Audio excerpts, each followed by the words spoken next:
Praise the Lord. இந்த November மாதத்தில் 22ஆம் தேதியாகிய இந்த வெள்ளிக்கிழமையின் காலை வேளையில் தேவ சமூகத்தில் வந்திருக்கிற ஒவ்வொருவரையும் கர்த்தர் தாமே ஆசீர்வதிப்பாராக. இந்த நாளிலும் நம்ம தியானிக்கிற கர்த்தருடைய வார்த்தை நம்முடைய பரிசுத்த வேதாகமத்தில் எரேமியா தீர்க்கதரிசியின் புஸ்தகம் 1ஆம் அதிகாரம் 19வது வசனம். The book of Jeremiah chapter 1 verse 19. அவர்கள் உனக்கு விரோதமாக யுத்தம் பண்ணுவார்கள், ஆனாலும் உன்னை மேற்கொள்ள மாட்டார்கள். உன்னை ரட்சிக்கும்படிக்கு நான் உன்னுடனே இருக்கிறேன் என்று கர்த்தர் சொல்லுகிறார். அல்லேலூயா. கர்த்தருடைய வார்த்தைக்காய் கர்த்தரை ஸ்தோத்திரிக்கலாமா? எரேமியாவின் புஸ்தகத்தில் இந்த விசேஷமாக இந்த 1ஆம் அதிகாரத்தில் நம்ம வாசிக்கும்போது ஆண்டவர் எப்படி எரேமியாவை ஊழியத்திற்கு அழைக்கிறார் என்பதை நம்ம பார்க்க முடிகிறது. ஆண்டவர் சொல்கிறாங்க, நான் உன்னை தாயின் வயிற்றில் உருவாக்கும் முன்னே உன்னை அறிந்தேன், நீ கற்பத்திலிருந்து வெளிப்படும் முன்னே நான் உன்னை பரிசுத்தம் பண்ணி உன்னை ஜாதிகளுக்கு தீர்க்கதரிசியாக கட்டளையிட்டேன் என்று சொன்னார். அப்போது குழந்தையா உருவாவதற்கு முன்பாகவே ஆண்டவர் என்ன செய்கிறாரு? இந்த எரேமியாவை ஊழியத்திற்கென்று அவர் தெரிந்தெடுத்து அவர் அழைக்கிறார். அப்போது தீர்க்கதரிசி, ஜாதிகளுக்கு தீர்க்கதரிசி. இன்னைக்கு ஒருத்தரை ப்ராஃபெட்டாக ஆண்டவர் அழைக்கிறாரு அப்படின்னா இன்னைக்கு அது ரொம்ப கனமான ஒரு ஊழியமாக காணப்படுகிறது. எல்லா இடத்துலையும் அவர்களுக்கு கனம் கிடைக்கிறது. ஆனால் அந்த நாட்கள் அப்படி அல்ல. எரேமியா தீர்க்கதரிசி, ஏசாயா தீர்க்கதரிசிலாம் வாழ்ந்த நாட்கள் அப்படிப்பட்ட நாட்கள் அல்ல. இன்னைக்குள்ள தீர்க்க தரிசனங்களெல்லாம் நம்ம பார்க்கும் பொழுது அநேகர் ஃப்யூச்சரை குறித்து நன்மையானவைகளை, கர்த்தர் சொல்லுகிற நன்மையான காரியங்களை மாத்திரம் சொல்லி தீர்க்க தரிசனம் சொல்லுகிறபடினால அவர்களுக்கு அநேக வரவேற்புகள் காணப்படுகிறது. ஆனால் அந்த நாட்களில் தீர்க்க தரிசனங்களை நீங்கள் நல்லா தியானித்து பார்த்தீங்கன்னா, ஆராய்ந்து பார்த்தோன்னா, ஆண்டவர் அநேக தீர்க்க தரிசனம் எப்படி இருக்கும்னா, அவர்கள் செய்கிற தவறை அவர்களுக்கு சுட்டி காட்டுகிற தீர்க்க தரிசனமான வார்த்தைகள். இதுலேருந்து நீ மனம் திரும்பலைன்னா உனக்கு இந்த அழிவு வரும். அப்படிப்பட்ட தீர்க்க தரிசனங்கள் தான் அந்த நாட்களிலே காணப்பட்டது. இப்போ அப்படிப்பட்ட தீர்க்கதரிசி இன்னைக்கு இருந்தாருன்னா, இன்றைக்கி நம்ம எத்தனை பேர் அப்படிப்பட்ட தீர்க்கதரிசியை நம்ம சர்ச்சுக்கு இன்வைட் பண்ணுவோம், இல்லை வீட்டுக்கு இன்வைட் பண்ணுவோம் இல்லையா? இன்றைக்கி நம்ம எல்லாம் எப்படி ஆயிட்டோம் அப்படின்னா, நம்மளை பற்றி ஓகே, நாளைக்கு எனக்கு வேலை கிடைக்குமா, எனக்கு என்ன கல்யாணம் நடக்கும், எந்த திருமணம் நடக்கும், என்ன வீடு வாங்குவேன், இப்படி ஃப்யூச்சரை குறித்து நல்ல காரியங்களை ஆண்டவர்கிட்ட கேட்குற மாதிரி, குறி சொல்லுகிற மாதிரி சில நேரங்களிலே தீர்க்க தரிசனங்கள் அமைந்து விடுகிறது. ஆண்டவர் ஃப்யூச்சரை கட்டாயமாக சொல்லுவார். ஆனால் விசேஷமாக கர்த்தருக்கு என்ன வேணும்னா நம்ம ஆத்துமா. அல்லேலூயா.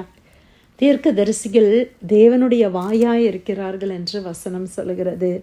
அவர்கள் நம்மளுடைய ஆத்துமாவுக்கு என்னென்னலாம் பாதிப்பு இருக்குதுன்றதை சுட்டி காட்டி, இதெல்லாம் நீ மனம் திரும்பு, அப்போ ஆண்டவர் உன் மேலே பிரியமாக இருப்பார் அப்படின்னு அந்த நாட்களில் சொன்னாங்க. அதனால் அன்னைக்குள்ள தீர்க்க தரிசிகளுடைய வாழ்க்கை ரொம்ப பரிதாபம், ரொம்ப கஷ்டமான வாழ்க்கை. இந்த எரேமியாவையே நீங்கள் யோசித்து பார்த்தீங்கன்னா, அவருடைய பேரே எப்படி இருந்துச்சுன்னா அழுகையின் தீர்க்கதரிசி. அவரை ஜனங்கள் வெறுத்தார்கள். அவர் உண்மையான கர்த்தருடைய வார்த்தையை கொண்டு வந்தபடியினால அநேக உபத்திரவங்கள் அவருக்கு வந்தது, அநேக பிரச்சனைகள் அவருக்கு வந்ததை நம்ம பார்க்கிறோம். அல்லேலூயா. அப்போதான் ஆண்டவர் சொல்றாரு, அவர்கள் என்னை விட்டு அந்நிய தேவர்களுக்கு தூபம் காட்டி தங்கள் கைகளின் கிரியைகளை பணிந்து கொண்ட அவர்களுடைய சகல தீமைகளின் நிமித்தமும் நான் என் நியாய தீர்ப்புகளை அவர்களுக்கு விரோதமாக கூறுவேன். ஆகையால் நீ உன் அறையை கட்டிக்கொண்டு நின்று நான் உனக்கு கட்டளையிடுகிறவைகளை எல்லாம் அவர்களுக்கு சொல். நான் உன்னை அவர்களுக்கு முன்பாக கலங்க பண்ணாதபடிக்கு நீ அவர்கள் முகத்திற்கு அஞ்சாதிரு. ஆண்டவர் எப்படி சொல்கிறார்? ஆண்டவர் அவங்க செய்கிற தப்பெல்லாம் நான் உனக்கு சொல்கிறேன், நீ அவங்கக்கிட்ட போய் தைரியமாக சொல்லணும். அப்போ இந்த தைரியம் ஒரு தீர்க்கதரிசிக்கு அதிகமாய் தேவை இல்லை? ஒருத்தர்கிட்ட போய் ஆண்டவர் இப்படியெல்லாம் நீங்கள் தப்பு பண்ணுறீங்க அப்படின்னு சொல்கிறாரு, இல்லைன்னா நீங்கள் மனம் திரும்பலன்னா இப்படி நடக்கும்னு சொல்கிறது ரொம்ப கடினம். அப்படியான வார்த்தைகளை ஆண்டவர் சொல்லுகிறதை இந்த இடத்துல நம்ம பார்க்குறோம். அவர்களுக்கு விரோதமாக நீ கூறுன்னு சொல்கிறார். நீ அப்படி செய்யலைன்னா நான் உன்னை அவங்களுக்கு முன்னால் கலங்க பண்ணுவேன், நான் உன்னை தண்டிப்பேன் அப்படின்னு ஆண்டவர் சொல்கிறாங்க.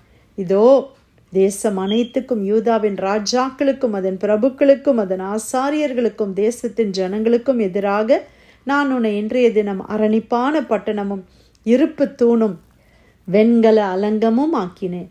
அவர்கள் உனக்கு விரோதமாக யுத்தம் பண்ணுவார்கள், ஆனால் உன்னை மேற்கொள்ள மாட்டார்கள். உன்னை ரட்சிக்கும்படிக்கு நான் உன்னுடனே இருக்கிறேன் என்று கர்த்தர் சொல்லுகிறார். அல்லேலூயா. அப்போது இப்படியெல்லாம் வார்த்தைகளை நீ சொல்லும்போது அவர்களை உன்னை ஏற்றுக்கொள்வது கடினம்தான். உனக்கு விரோதமாய் வருவார்கள், ஆனால் நீ பயப்படாத, அவங்க உன்னை மேற்கொள்ள மாட்டார்கள். நான் உன்னோடு இருப்பேன், நான் உன்னை தப்புவிப்பேன் என்று கர்த்தர் சொல்லுகிறார். இன்னைக்கு இதே வார்த்தையை இன்னைக்கு நம்ம வாழ்க்கையிலையும் ஆண்டவர் நம்மளுக்கு கொடுத்துருக்கிறார். அதற்காக கர்த்தரை ஸ்தோத்திரிக்கலாமா? இன்னைக்கு நம்ம தீர்க்கதரிசியாக இல்லாமல் இருக்கலாம், நம்ம தேவனுடைய பிள்ளையாக வாழ்ந்து கர்த்தர் சொன்ன நல்ல காரியங்களை நம்ம கை கொள்றதுக்கே பிரச்சனை வருதா இல்லையா? சில நேரத்தில் நம்ம நினைக்கிறோம், நான் நல்லது தானே செய்கிறேன், நான் இதை செய்ய மாட்டேன்னு சொன்னேன், அதுக்கு என்னை இப்படியெல்லாம் பண்ணுறாங்க, என்னைய இப்படியெல்லாம் செய்கிறாங்களேன்னு சொல்லி நிறைய நேரம் நம்ம யோசிக்கிறோம் இல்லையா? ஏன்னா நல்ல காரியங்களை செய்வதற்கு கூட இன்னைக்கு உலகம் அனுமதிப்பது இல்லை.